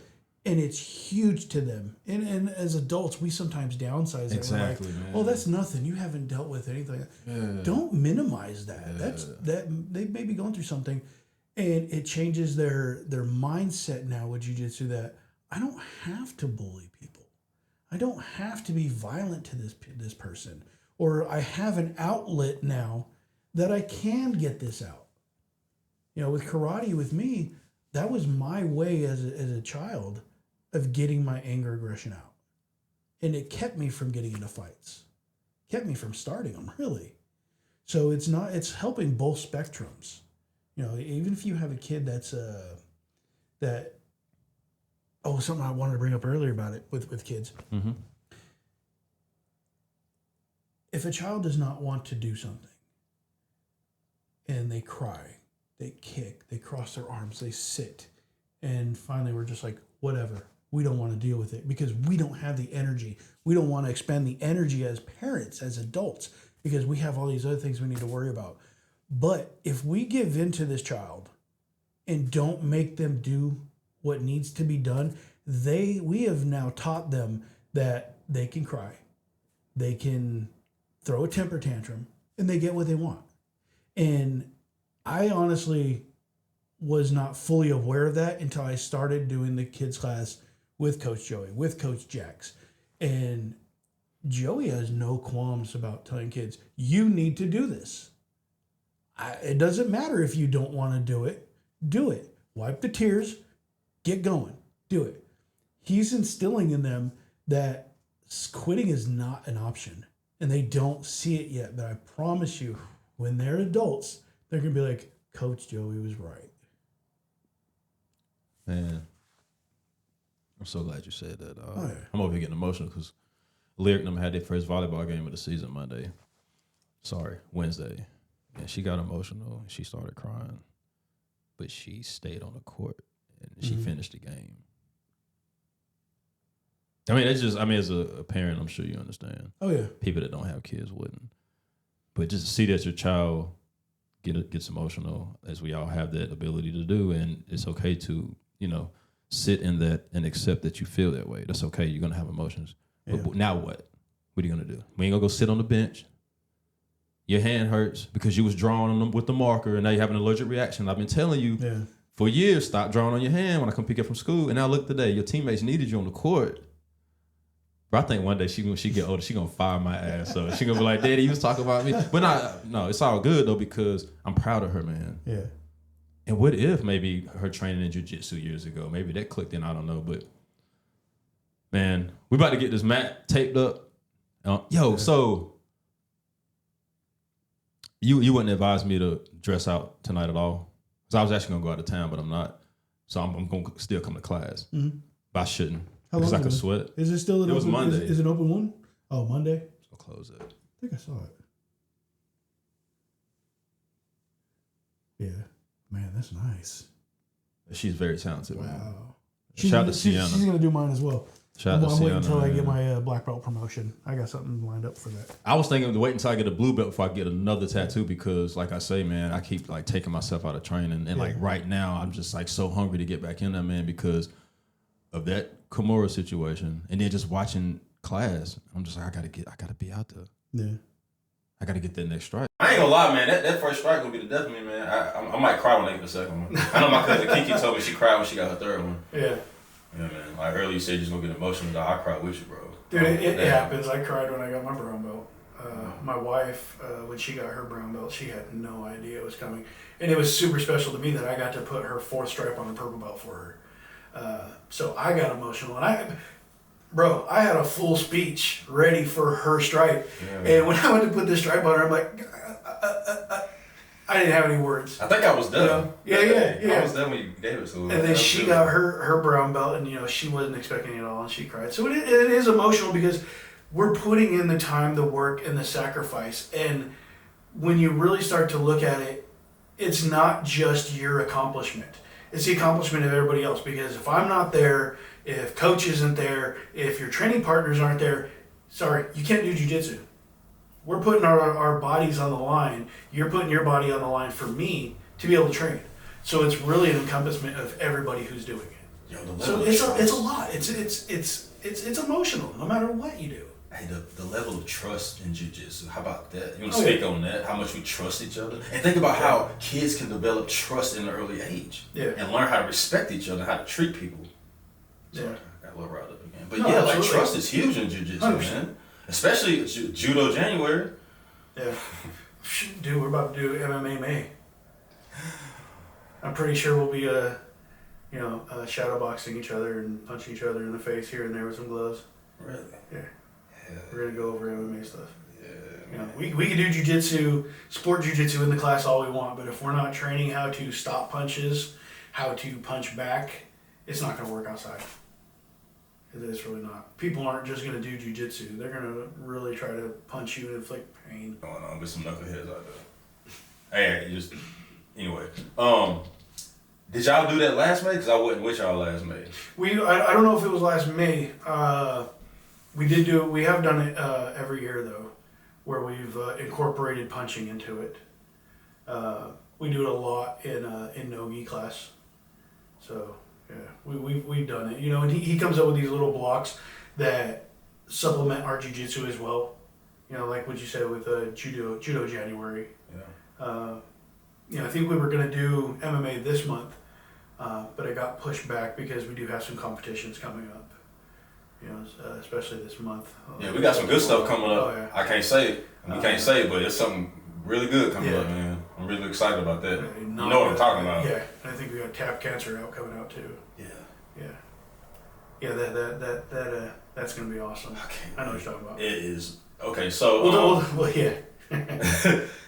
Back to your brown belt. You recently got a second or third coach's strike. I didn't even know y'all got like coaching stripes. Is that, am I wrong? So I have 2 stripes in my brown belt. Right. I'm 2 more stripes, and then I can go to black belt. But I got what's called instructor stripes. Now that I'm teaching the fundamentals class, and it is a set on the schedule, and I'm now an instructor. So that goes on the top of the bar and on the bottom, and they're 2 individual stripes that just lets people know, hey, look, you're an instructor. And to me, it's not so much about being an instructor. To me, it's more about now I'm giving back to people, that want to come to my class. People like you. I want to give this knowledge to you so that one day, if I'm not here, you still have it. So it's just a way to signify that. If you notice on Coach Joey's, on his black belt, he has his 2 stripes. But those are his instructor stripes as well, especially as being head instructor. And they're given to you by your professor as well. That's why David gave them, Professor David Werner gave them to Joey. Why Joey's giving them to me. Where's Professor Werner? Is he in Florida or something? He's in Florida. Yeah. Does he ever visit? He does. I've seen him. He came maybe about a year ago, and man, let me tell you, his game is on a completely different level. And it's very similar to mine, but where he throws submissions from, like Kimura with the feet, yeah. that's the same look that I had. He got chimpanzee toes? Dude, seriously. So how can you, am I thinking about it wrong? No. Because with the Kimura, we got to grab the wristwatch. Right, but he's able to move his feet in such a way that he can grab your arm with it while breaking you down and finish a Kimura. But it's not just that. There's many other techniques that he has that it seems effortless. And I was there for the seminar and the teaching, and even I'm just like, wow, man. I think I was a purple belt at the time, but I was just completely mind blown. Yeah, I've never been to a seminar, but fundamentals. You better be at the next one. Huh? Don't miss the next one. No, I won't. I mean, I'm locked in. So I'm gonna dial it back then. I'm not gonna be super tight and drill like when Coach Joey and I were drilling. I'm gonna lay out the gas on the drilling tonight. Mm-hmm. I'm gonna come and just try to work my left side and not the right side. What we doing tonight? Tonight is gonna be a review of the last 3 months. So I'm a big advocate of, especially for newbies, what I call it, repetition creates retention. So the more that you're going to do it, the more that you're going to remember. So I don't want to go, until June without doing any more full guard or any more side control. And you're like, God, we did this like so long ago, I don't remember it. So I'm going to incorporate the last 3 months just into this class. And then next week, the week after, because next week is spring break, mm-hmm. Open mats, we'll go into something different. Maybe I might do back takes, back control. Or I haven't decided yet. But this is going to be a review. So you should find your confidence level even more so now because there are things that you've already done. Yeah. But now we're going to fine tune some details to make it really effective for you. Like we can go over what you were saying. Well, I didn't finish it. Why didn't you finish it? Show me. Let's figure it out. Beautiful. I'm going to say this too, man. I was talking to one of my cousins recently. He was like, you should come over and teach so-and-so this and that. I ain't teaching nobody nothing besides my daughter. Mm-hmm. And like I had said, obviously I'll talk to you and Joey like, hey, this is the correct way to do this, right? And I'm for real going to say it's okay. You think I can, that's what I'm going to do. That's what I'm going to do. I'm going to say, hey, can I put this rear naked choke on you? Is this the right way to let you watch me do it to somebody? Yeah. And then I'm going to go back and show Lear. I got it. But that's what I'm going to do moving forward. I'm going to check in with you and Joey. Say, am I doing this 100% properly? Because I'll be damned if I'm going to teach my daughter some shit to get her in a position where she might get hurt or hurt somebody else. So you see one of the things that's an awesome feeling. You see one of the things that I always do in my class. I'm always like, anybody want to feel it before we start doing it? You do. And Thank God for Jeremy Orrell, my professor at Great Grappling. He would, anytime he would say, anybody want to feel it? I'm like, I do. So I know that there's a huge value in it, in knowing what it feels like. So nobody really takes me up on that. I think James has a couple times, and when I ask him, I'm gonna start from now on, after I show the technique, I'm just gonna grab one of you out of the, off the line, and be like, come here, okay, let's try it, and just go through it. And I'm not gonna give you an option to be like, I don't want to get choked by coach. It's almost like use me and abuse me in a healthy way, because that's gonna help me and also help everybody else that's watching. Yeah. Well, you'll see when, like, there's times where I'm coming around the room and I'm watching y'all, and you may be struggling, and I'm like, do it to me. Let me do it to you. And you're like, oh. And you have those light bulb moments. I love the light bulb moments. So, it's the same concept, except I want to do it in front of everybody. So everybody who is learning these techniques knows you don't have to be proficient. You don't have to be doing this for 11 years, 20 years, 25 years to be able to do these techniques. It does work. Not just let me do it to you. Yeah. It might be now that you saw what I did, work through it with me in front of everybody. Because they may be having the same questions that you do that you're not asking. I didn't see where your left hand was, but nobody wants to say anything. But now that you get to try it, and you're like, oh, I don't know what to do with this. Try this. You do it, and you're like, oh, now everybody, So there's going to be a huge benefit to it. Yeah, I just don't want you to think that I don't be paying attention, man. No, not at all. It's just like my memory sometimes, man. I'm looking around. I can tell if nobody's paying attention, or even if one person's not, because they do this. Everybody looks at the ceiling when their mind wanders. But what I'm saying, luckily, I haven't had to deal with that yet. Right. But sometimes I'll be watching and then I forget what the first damn step is, man. But it's because we clap. You know that's the like the same for Men in Black, right? That neural. Oh yeah. 1, 2, 3. What did he teach? I don't remember. It's the same thing. Yeah, the clap is a neuralizer. So let me ask you this: if jiu-jitsu is a language, which I believe it is, what do you think is like trying to help us teach ourselves? Like, what is it trying to tell us about ourselves, rather? That's a hard one. We're better than we think we are, just as people. It's really challenging us, especially when I talk about working through problems. Yeah. Learning how to effectively see the challenge and then work through a solution. When you apply that to jiu-jitsu and then it takes over and you can apply it to your life, that's huge. I think that can get deep real quick. It really can, man. But what kind of crossed my mind as you were talking, right? Mm-hmm. It allows you to see that you have that potential inside yourself. Yeah. You keep showing up, the potential is going to grow. You got to throw that kinetic in there. You got to be there, be present, throw that kinetic energy in there. You there, you keep going, you keep going. You have no choice but to get better. It may take you longer. Yeah. It's obviously taking me longer, but like, not to compare myself to anybody, but obviously, you look around, you're like, whatever, but keep showing up. Ego at the door. Are you really struggling to get better or not getting better, or are all of you getting better at the same time and is creating equal challenges for you? So to explain that a little bit better, everybody's training at the same pace. Right. If you're coming with your peers at the same time, you both are getting better.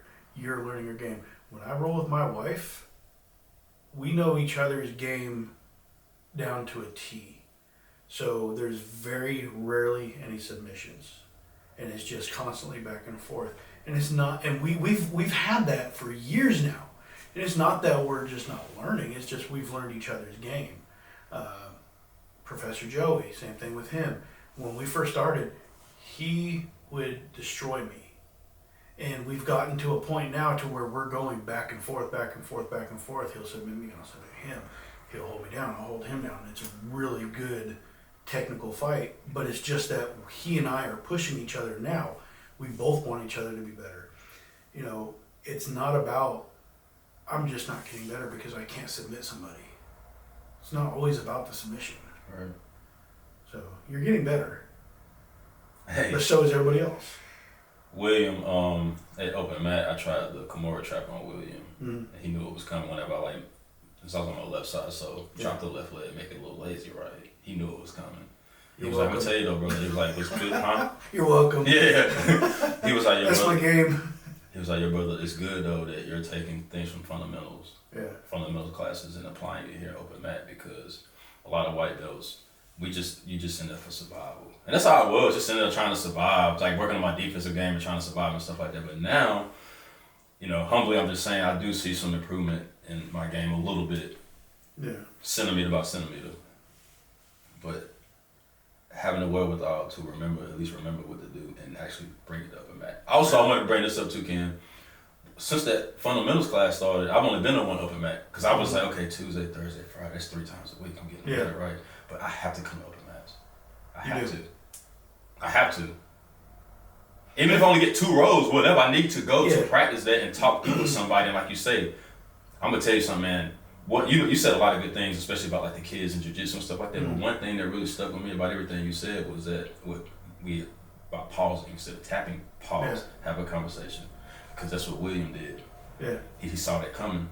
He was like, nah. I tried everything to do to get out of it, and I couldn't. But it was the one angle that I didn't try. I was supposed to do something like with this arm and go this way or something like that. I can't remember, and it worked. I thought I tried everything. I didn't panic per se. Yeah. But I also didn't think it all the way through. You literally have to try any and all possible angles with like a limb or shift your body. At least that's what I'm learning. Like, yeah. Well, that's what these fundamentals are giving you, is they're teaching you how to move from position to position and how to be in these positions. So that's really what my goal is to teach you from, like side control, how to properly move to a knee on belly to mount. You know, you could be in any regular class and they're like, put your knee on their stomach and then just mount them. But there's so many intricacies in it that's what I want to teach you. And like 90% of my game, 11 years, I'm almost doing this 12 years now, close. And 90% of my game is still fundamentals. I don't do these guards like octopus guard, worm guard, that are really, I don't know. It's just me. I'm old school. Yeah, I just confused myself. Yeah, I love old school jiu-jitsu. Yeah. I like half guard. I like side control. Yeah. And I have a plethora of sweeps and submissions from those. And that's really what I like to use. That's why everybody says when you get into Ken's half guard, get out. It's just my game. But you're gonna have a different game than I have. Like Professor Joey, his butterfly guard and his single leg X, forget about it. As soon as he starts throwing those out, I don't want nothing to do with it. I'll back out. I'll just stand up and get away. I want nothing to do with it. Yeah, reset. Yeah. One other thing I wanted to touch on is, moving from position to position, going through these sweeps and these different movements. But one thing that's very critical and very important that I really appreciate is the focus is on using the least amount of energy as possible. Can you elaborate on that a little bit? I had a tendency to gas myself a lot, and especially being a bigger guy. I mean, I'm 230 now. I have a limited gas tank, and it was even worse before. So I had to come up with a way to conserve as much gas as I have in my tank. So I heard it this way, is that if I can go from point A to B using 50 cents out of my gas tank rather than $1.50, I'm going to do that because Jean-Jacques says, at the end of the day, when strength is gone, the only thing you have left is technique. So I try to conserve as much as I can and have that gas tank. So it's like, for example, that Kimura trap you're talking about, that was based off of an elbow roll that I used to do from, I still do it occasionally, from side control. But there was so much energy that I would expend in the bridging in the elbow and coming on top, and especially trying to lift, 240, 250 pound guys and roll them over the top of me without having them smash me. That's where this Kimura trap came into, because now I'm able to get completely underneath you. I can topple your base, and it's an easy roll over the top. So it's based off the elbow roll, but it's now using 50 cents rather than $1.50. And it's just as effective. Man, that's so important. Because, obviously when you gas out, you're done. Yeah, but you can always count on your training for your technique. You always have to go back to your training. You'll see that the first time if you ever decide to compete in a tournament. I will. You do not expect that adrenaline dump. Everybody talks about it, but it's a completely different dump. That as soon as somebody grabs you, I've seen people and even myself where your whole face just drains of color. And all of a sudden you're tired and you have no idea why. You just spent 3 minutes even if you have a really good match and you dominate most of it, you're still, but it's just that dump. So being able to control that and learn it's different. The first time somebody grabs a hold of you in a tournament, and you're gonna think that's the strongest anybody's ever grabbed me before, especially that first time. My first tournament wasn't until brown belt, and I went to Atlanta. I had already been training for 10 years, and I went against this great guy. He was an awesome guy, but it was my first competition. It was his 142nd, and he was a 2-stripe black belt. They didn't have anybody in my division, so they moved me up a weight class, and they moved me up to black belt. And black belt, at black belt level, it's just black. It doesn't matter how many stripes you have. It doesn't matter if you're a 1-year black or you're a 20-year black. It's the same competition. So he was a 2-stripe black belt. And the first time he grabbed a hold of me and did a Tomonagi on me, where he I thought he was pulling guard, but he did not. He rolled me over the top of his head at 250 pounds and ended up in mount in about the first 3 seconds. I was like, this is something I have never felt before. And we get done with that first round. I had to do it twice. Get done the first round, I'm like, I could go to bed. I'm done, dude. Hibernate. Victor brought up something recently to me. He was putting topside pressure on you, right? Mm-hmm. And he said that you had put your chin. Yes, I did. What's that about, man? I was like, what? So he was in north-south. Yeah. And north-south is a really good controlling position. So depending on where their arms are, tells me whether they want to attack me or they want to control me. If they have it behind my shoulders, across here, then I know that they're going to start trying to go for my neck, try to go for an arm triangle, whatever. If they have it in front, underneath my armpits, I know they just want to control me. They don't have submissions from there. And that's exactly what he was doing, and he was too far, his head was too far in front. So instead of being on my chest, he was closer to my navel. Mm-hmm. So when he did that, I just put my head up and just start digging my chin right into his sternum. And it wasn't a way, he said that was kind of a dickish move, but it wasn't my way to really hurt him or submit him or anything. It was my way of reminding him, to make him think, why is this happening? What is going on? I can tell you till we're blue in the face, hey dude, your center line's past mine. Mm-hmm. But I'm giving you a reason to be like, oh, I need to move back. And that's exactly what he did. He's like, I don't like this. And his whole body shifted backwards and I couldn't do it anymore. So he got the message without me having to tell him. So it was a teachable moment. Exactly. That's what jiu-jitsu is. And full of. Would I do that in a live roll, tournament stuff? No, not at all. Right. Because I'm putting my chin extended like this with his whole body on me. Yeah. But it was just enough to get him to think about it. I told him that's the closest thing somebody could do in jiu-jitsu without biting. You know what I'm saying? The whole biting thing that Tyson did. No bite nobody, but you can maybe put your chin. See, and I had my chin. I was going... Oh, man. Doing that little grind into it. But he thought about it, and he's like, okay, cool. We won't do that again. That's awesome. So it's just teachable moments. Yeah. Just to remind him that your position's out there. Like you say, he moves. And oh, my goodness. It's fascinating, man.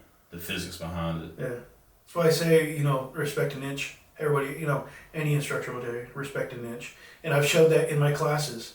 You put your arm here, it doesn't work. Just do an inch or two here, all of a sudden you're getting a sweep. Yeah, man. Then like it's the one that we put our palm like in the inner side of the knee to I guess push ourselves away. Mm-hmm. I can't remember what it was. This was a couple weeks ago. But you remember the technique I'm talking about, right? I don't know if it was some full guard either. Maybe it was some full guard that 1 week. Where you was like put the hand, or it might have been Joey that said it. No, that was Professor Joey. Yeah, okay. Yeah. Yeah, man. It's a lot, but chaining everything together, man. I can see the connections. That's the thing. Like I can kind of, like I was talking about earlier, I can see the horizon. Yeah. At least I can see that, man. And it's starting to kind of click, and I'm like, okay, I can see from point A to B, and see how the thoughts at least start formulating to set traps. That's the whole chess, the part like the aspect of it's like chess, right? Like you set people up for traps and stuff. I can see the horizon, bro. Yeah, but I mean, we still keep learning no matter what. I mean, I was rolling with somebody the other day, who we were doing scissor sweeps, super basic scissor sweep from full guard, and not having that knee completely across the chest to be on your shoulder when you go to actually facilitate the scissor sweep. Mm-hmm. It was more towards the center line. Couldn't finish the scissor sweep. It was just like move it just a little bit here, higher, yeah. and then try it. Yeah, because that bottom. So if this is the top knee, Mm-hmm. right? The bottom leg's here, and you're doing like a motion like that, right? And you drag that leg so you can end up on full mount. Yeah, that top one that's across your chest needs to be over towards the shoulder. And maintaining those hooks throughout the movements, all that's important. Yeah. The technical detail, man. See, that's the stuff that I love. Yeah. It's finding these little things, these minute changes that will either make it good or great.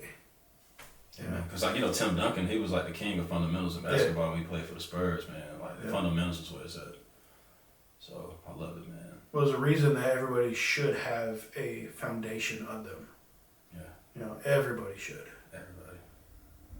Well, brother, we right at 2 hours, man. So we'll end it, but I want you to do this, please. Look directly to the camera and talk to the people that can make these decisions for these kids and the adults that's going through different changes and stuff like that or whatever. Like, from your heart. Yeah. Jiu-jitsu means the world to you, obviously. It does. You and Nessa. Real quick. Mm-hmm. If she wants to, I think maybe she should bottle up those little concoctions. Mm-hmm. Maybe she can sell them. I can market them.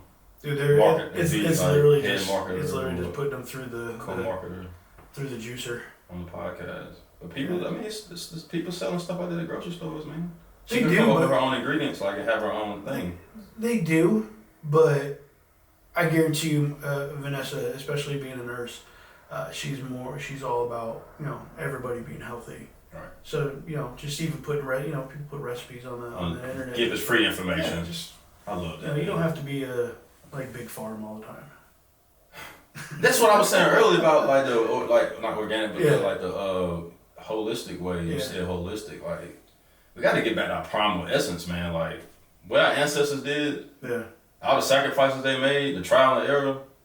We need to get back to the information that they had. All right, so